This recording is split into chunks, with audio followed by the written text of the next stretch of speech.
Gerry Brownlee has become the fashion police in Parliament, following some interesting things that happened last week.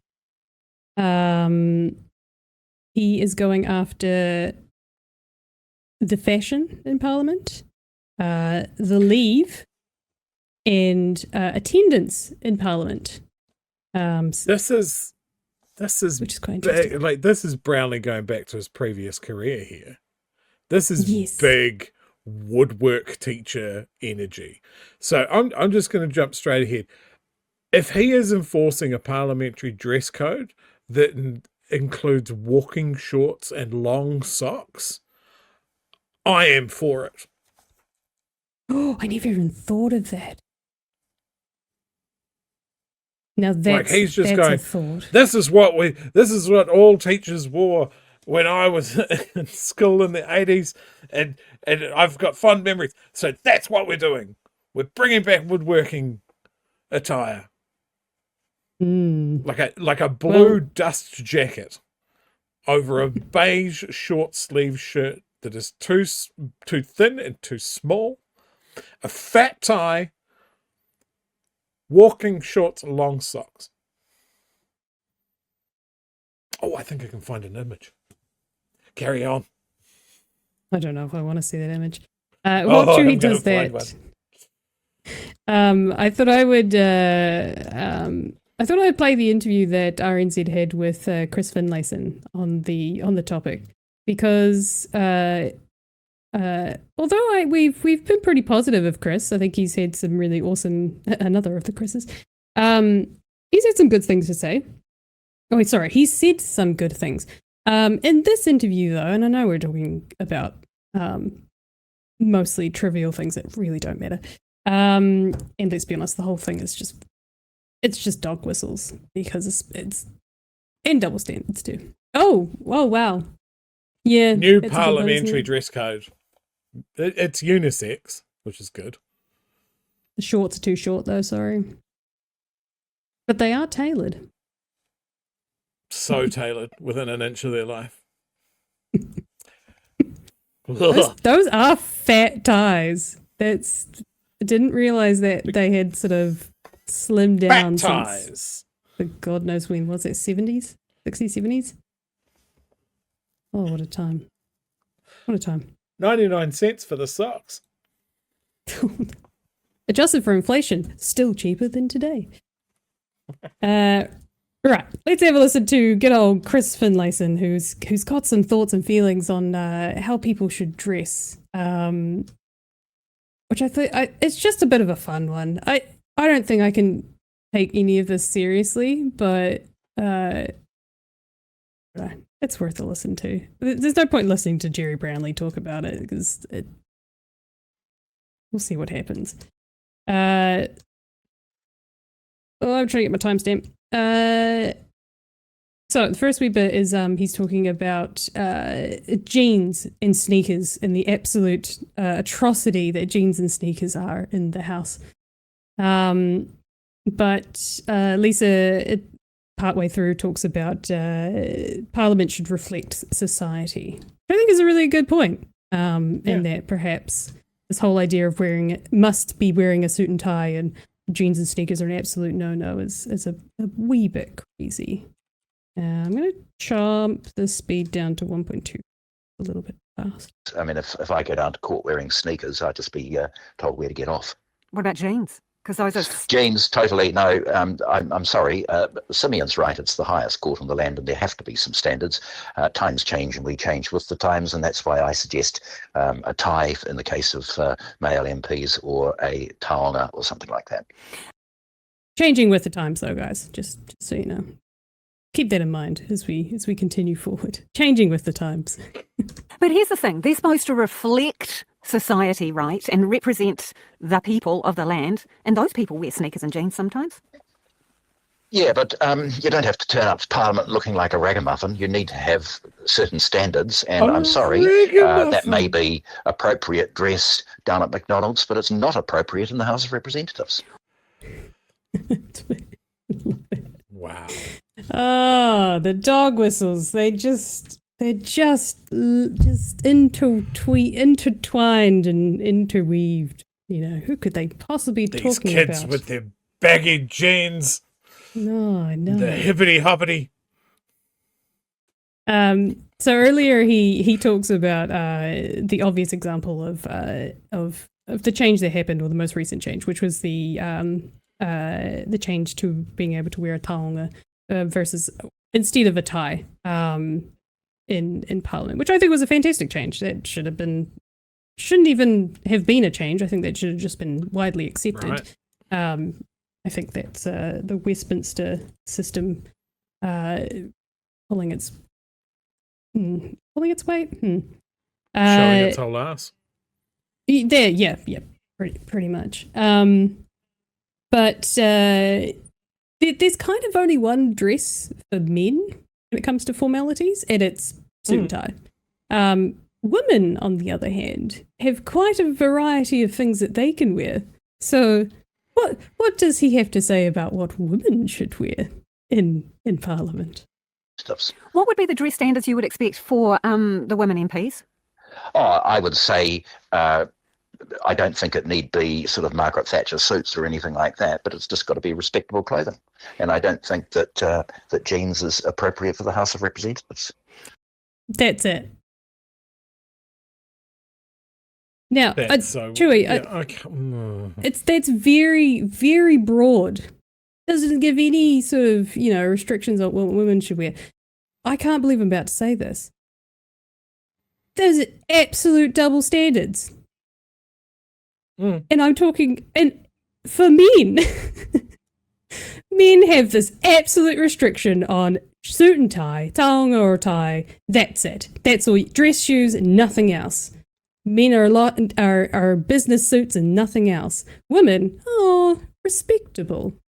Women can wear lots of things, which is true. Women do have a lot when it comes to fashion and what they could wear and the variability of it. I also think it's because of that, it's very hard to restrict women to what they could wear unless we want to go back to the 1950s or prior. It was the 1960s prior, where in the 60s women started wearing short skirts. Ooh. Prior to that, there was very strict rules on what women should be wearing in society and what was acceptable. But yes, I thought that was kind of like it's very double standards. Is it not? To have, like, I mean, have we really looked at images of people in the House and gone, well, these people look like a bunch of ragamuffins? Clearly, we haven't. Clearly, this is an indicator of the decline of standards and, dare I say, Western society as a whole. Like, I like the rule that they've been operating on is business attire. Like, what would be appropriate in an office? Yes, you might be talking about how it's the highest court in the land, but they're not in court. Judges don't wear their robes and silly wigs all the time at work, do they? Like, it just seems bizarre that any effort is going to this. Like, it seems to have come out of the fact that Gerry Browning feels like he has lost control of the House. And, like, there's already existing rules. Like, if you want to get into it, what happened with Orene's maiden speech was a clear breach of rules. She like, I'm not talking about the haka or anything like that. I'm talking about the fact that she steamrolled through the time allocated to her speech and just kept going. Like, that's just, they don't need to go, and I don't like people wearing cowboy hats. And that's clearly where this has come from. It actually, so unnecessary. As mentioned, I think he mentions in this interview, hats are actually allowed, or perhaps hats are not mentioned. And I think it's because of back in ye olde days, they wore wigs and hats and things. Very interesting. So, okay. Still dumb. The conversation continues on to the other things that Gerry Branley is tackling, and somehow in the conversation it gets to Chris Finlayson's absolute hatred for note cards, which is a really strange one to dive. I don't 100% remember how it got to this point, but let's see what his gripe is with cue cards and reading off of cue cards with your 5-minute speeches. So whatever you choose. Why is everyone reading off cards these days, by the way? Well, I think that should be banned as well. In fact, I think there's probably an argument to get rid of the desks in the House, but people stand up and read off cards. I know that Lockwood had a go at me once in the general debate over having a couple of cards, and he was quite right. It's if you can't stand up and speak for 5 minutes without notes, then you shouldn't be there. Okay. Right. Yes. He goes on to talk about this sort of the decorum in the House and the yelling, screaming matches, and Chris has some gripes about questions that are double questions, or like where there's questions and like, you know, two questions inside of a question that they ask, and all of this other stuff. It's a bit of a weird interview. He has a lot of like views about the way Parliament is. But the last one I'll talk about, which kind of comes back to this Gerry Brownlee's history of being a school teacher. There's a wee bit at the end mentioning about the truancy, the absenteeism. And this is finally we're on the same page, I think, with this last little bit with Chris. He does make a couple of really good points.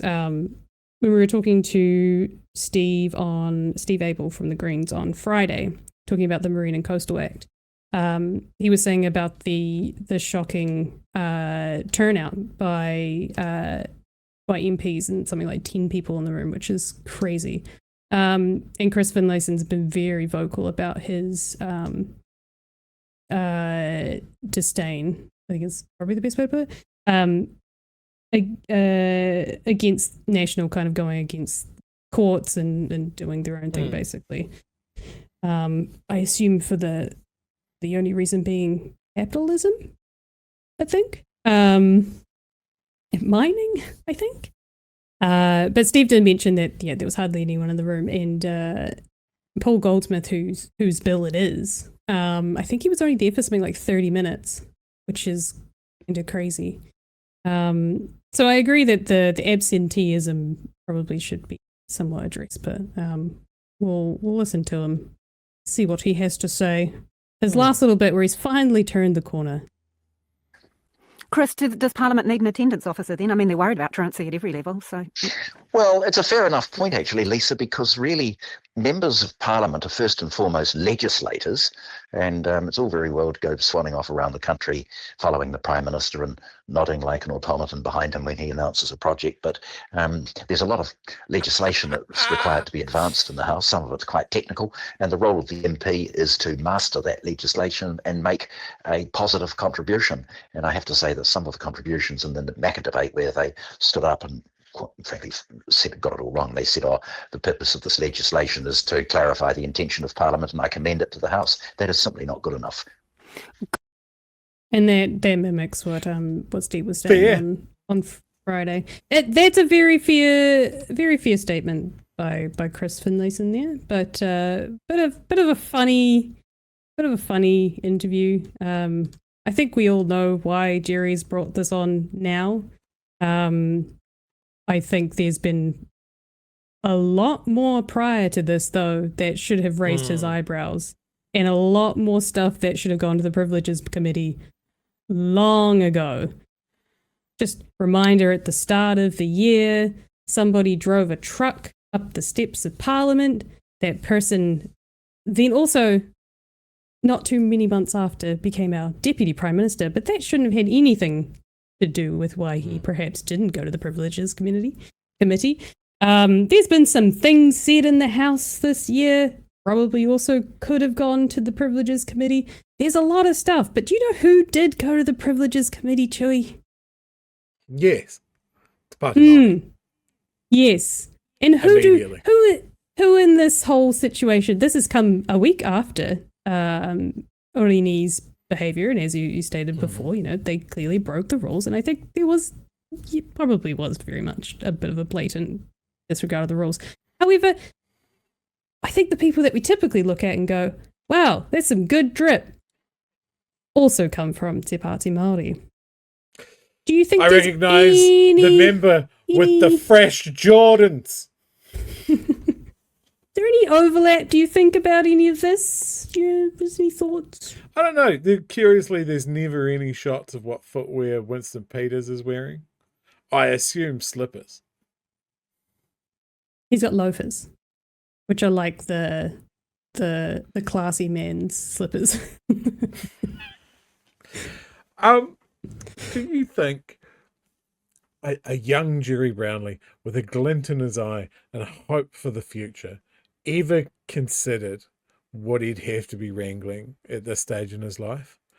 And while you think about that, there's a picture of a young Gerry Brownlee. When I say young, a slightly smaller Gerry Brownlee, because he doesn't. Why does nobody from this time period in a picture look young? Like, all of these people in this picture look like they're 35. I think it's because we look young. Yeah, that's true. I do look young. Thank you. Yeah. But yeah, I assume, God, is this Gerry Brownlee and friends inventing the first meme? Like they get a priest and they type in their meme, and then it's on an old timey printer and then distributed around the school. Or do you think it's Gerry Brownlee going, we need to crack down on standards in the school? Things have got out of control. Oh no! Don't do that. So it's black and white, but I do notice the very white faces. Fun fact: this photo coincidentally was taken on the same day. This is a crazy coincidence. It's taken on the same day that Winston Peters got his gold card, so he could ride the bus for free. Wow. Also to note, the guy, one of them is a priest, so he probably is 35 also. Gerry Brownlee does look very, very young. Allegedly. Allegedly.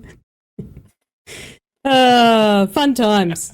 Fun times indeed. But one last thing I'll point out from that wee interview with Chris Finlayson there is he did say, I don't know if it was himself, but people have tried to change the rules, and it's notoriously or brought back old rules or cracked down on the attire thing, and supposedly it's been it's very hard to do. So his words for Gerry Brownlee were good luck. Yeah. So maybe that's one positive out of this. Who cares if people wear ties? Thanks. But the point that I say is reflect the people. I'm sick of seeing stuffy business attire. Oh, this is my little thing that I thought you might enjoy, Chewie. Another thing that he does mention, I think it was back with the McDonald's thing, about appropriate golf attire. I think it's actually quoted in this. The news, I'm just going to put this out. The RNZ article is like longer than most stories I've looked at today, with just about everyone weighing in. I know, this is about bloody attire and tardiness.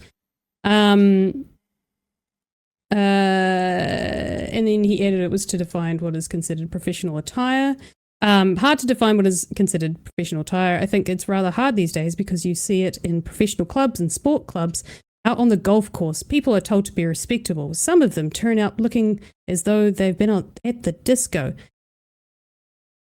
a weird one to go to, but it did spark the discotheque. It did spark a little bit of a, what is the dress code for golf? And yeah, it's pretty restrictive. But I think this kind of sums it up best, which I think you're going to absolutely love.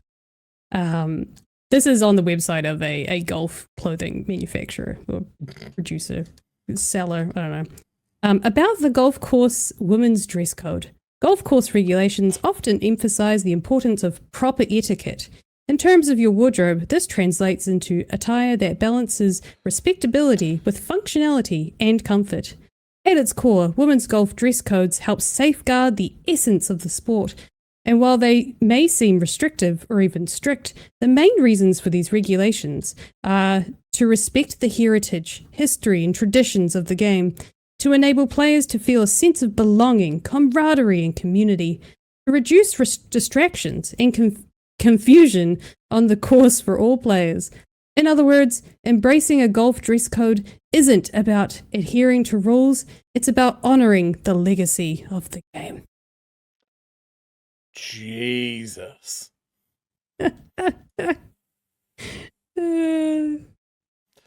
That's terrible. Yeah. No. Basically. No, this is why golf's dumb. Yeah. Like golf all went what's that? Jesus. Terrible Family Guy joke about the people that invented golf. And they're like, right, so let's all agree on the rules. No Jews and no blacks. And women, no women. Like, just go for a walk. Go get some therapy. I don't know. Yeah. Thought you might enjoy that. But I feel like that's a little bit Parliament as well, of just respecting the heritage. I'm all about a sport where you can still drink. I guess you can do that in golf. But I saw a story today about competitive darts, that a woman has beaten a man in a championship. Wow. I didn't know that something like darts had to be gendered. Right? Yeah, that face. That's the face that I did. Yes. But yeah, any sport where you can get up, compete, throw your darts, and go and sit down for a bit, have a smoke, and have a drink while your competitor goes, perfect sport. There are a lot of gendered sports. Chess is exactly. gendered. Esports is gendered. Why? Why is it gendered? There is no physicality. Yeah, there is no physicality whatsoever. Like, I would argue that like gun sports should also not be gendered, because I don't understand how that's like basically it's the machine that's doing it for you, and it's about how accurate you are as opposed to how physical you are. Darts is arguable. It's the arm strength, but again, it's accuracy. I think women can hit a bullseye as good as men can. It's not a spectrum. It's just, can you hit a target? But esports, Emily, come on. Who's looking after the children? There's 16-year-old kids for Korea. Fucking children. One, Koreans aren't having children. Two, what 16-year-old playing video games has a girlfriend, Chewie, to have children? They're probably, I would say 50-odd% of the esports community are probably virgins. So good luck with that argument. While we speak, Emily, our Discord is filling up with golf smut. It is terrible. I'm going to have to age restrict it.